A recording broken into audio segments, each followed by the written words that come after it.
Hello internet. I'm freezing. Having a little bit better luck with the lights today, but really not that good. Welcome to this weirdly unexpected video. I had a video all set to go this week. We were all prepared, but I decided to push that back a week because some things have been happening over the last couple of days that remind me of things that have happened a lot over my life. And I realized that I've been kind of in this situation so many times since I was 13 or so, probably before that. But it's a cycle of temporary but extreme anxiety. And I'm not talking about the cycle that, anxiety oftentimes goes through. I'm talking about short-term situations that are so stressful that you just don't feel like you can get through it. And then they end and you're okay. And normally you shouldn't put yourself in those situations, but sometimes you either have to or you do anyway. And I just keep finding myself in these situations over and over and over again. I kind of thought, this is strange because the first time I remember doing this, I was 13 and it lasted a full year. And I was making myself sick from the anxiety, but I never once thought of quitting. And I thought, why was 13-year-old me more of a badass than I am now? So I kind of compiled all the things that I did at the time, that I am doing now, that I have done previously, to sort of take these temporary extreme circumstances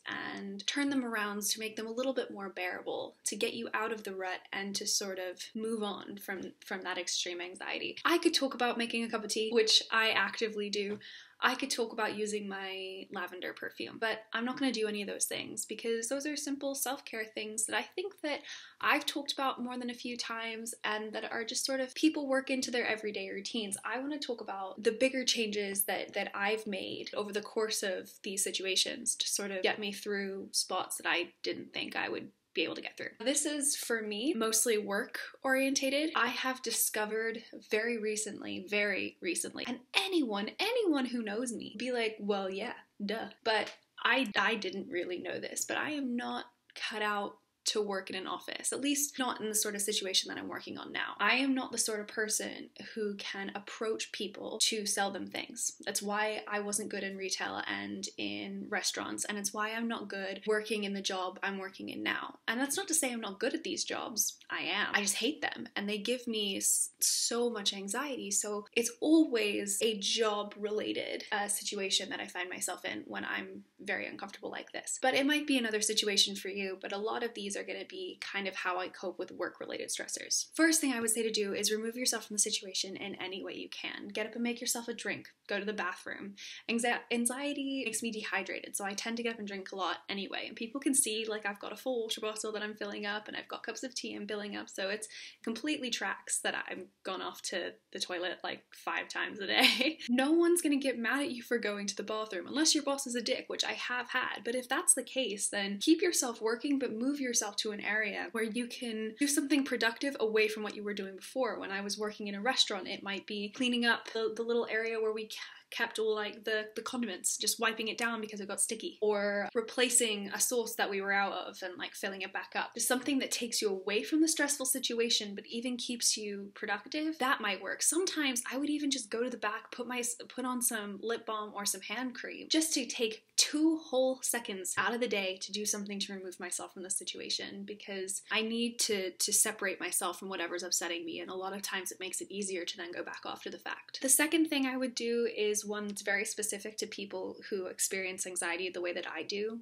but I think it's important to say, is let yourself scream or cry if you have to. Obviously do it silently. You're at work. But if I'm really upset about something or really angry about something, I'll go to the bathroom and like scream silently, just like no sound screaming, just to get the force of it out, just to get the force of the anger out. And then I'll go home and I'll let myself cry, because sometimes you just need a good cry. And I'm a big believer in just having a good cry and let it out, because otherwise you'll go back to the same situation the next day. And this happened to me a few days ago, where I spent an entire day at work just sort of in a constant state of anxiety, and I thought I was better the next morning, and I just walked in and was hit with it, just because being in the environment was enough to smack me in the face. It's really good to let yourself feel whatever you're feeling rather than repress it, because repressing it has only ever made me get a scar on my arm. Really, I one time was repressing my anxiety so much that I slipped and sliced my arm clean down. It was great. The next one is kind of a new one for me, and it wasn't actually my idea, and I'm still seeing how it works, but I do know other people,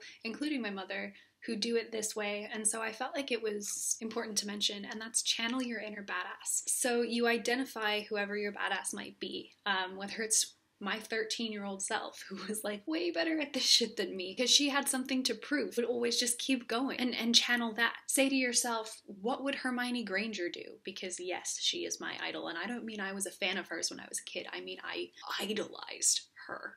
And just kind of take that and channel that. What would she do? How can I make this more like how she would handle things? I'm still trying it out, but by all accounts it's really helpful, and I'm working on trying to make that one work. The biggest one for me is also, my mom named this, but I've been doing it for forever. Find what makes you human. When I was working in restaurants, I would sing under my breath. Or in any role where I had to walk around a lot, I would just sing under my breath. Songs that I knew calm me down, songs off my anxiety playlist, and sometimes just songs that make me happy, and I would just sing them. But I find things I don't hate. 13-year-old me was an avid dancer, and I spent multiple days a week dancing, so I might have had a terrible day at school, but I got to go and I got to dance after the fact, so all I needed to do was wait until I got there. Now, when I'm sitting at a desk all day, which is terrible for me, and I just can't handle it because I need to be able to get up and move around when I need to, I keep a notebook next to me and I write down WIP ideas because, yeah, I have another one and I shouldn't, but oh well. And I write down those ideas because sometimes, you focus on something that's not what's making you miserable just for 2 seconds. Like I said, removing yourself from the situation, but sometimes you can't. So you sing under your breath or you jot down a note, and then you get back to it and you think,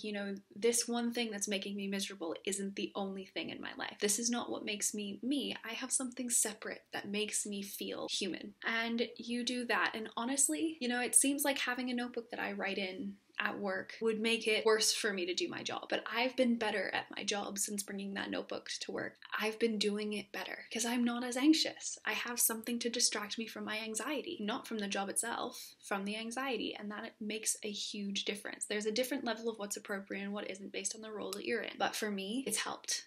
And so finding what makes you you outside of what you're working on can be a massive help with that sort of anxiety. And finally, how to get through a job you hate is sometimes just to not get through it. Know your worth. This is a huge one for me, and I've talked about this a lot. I've talked about how I'm trying really, really hard to figure out who I am and what being me means. But know your worth. If it's too much for you, or if it's not right for you, don't do it. Sometimes you have to, and that's okay. Find ways to get through it. That's what the rest of this list is for. If you have another option and you're just not sure, or if you feel like you're being mistreated, don't stay. I worked a job once where they needed me more than I needed them, and I didn't end up quitting, but I was prepared to. That if they said one more word against me, that I could say, look, I don't have to be here.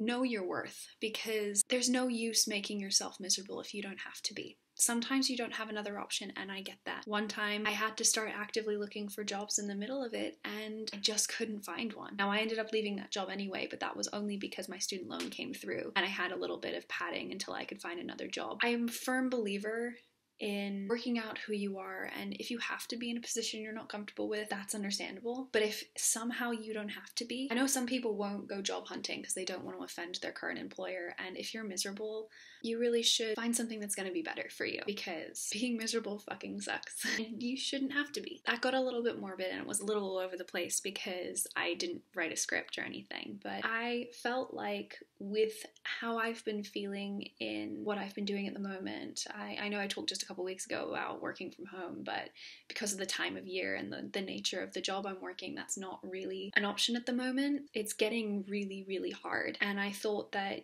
this is something that I've done to myself so many times, and I know people who keep doing it to themselves just because they feel like they have to, and finding ways to get myself through it. I know I'm gonna have to keep doing this to myself, so I might as well figure out a plan, and this is my plan. Thank you for listening. That was weird. I do hope it helps in some way. As usual, I will put all of my social medias in the description box below. I also apologize that I'm losing my voice. So as the video's gone on, I've gotten quieter and quieter, and that's been happening kind of throughout the day. As a reminder, I'm now posting new videos on Saturdays, so I will see you next week. Bye!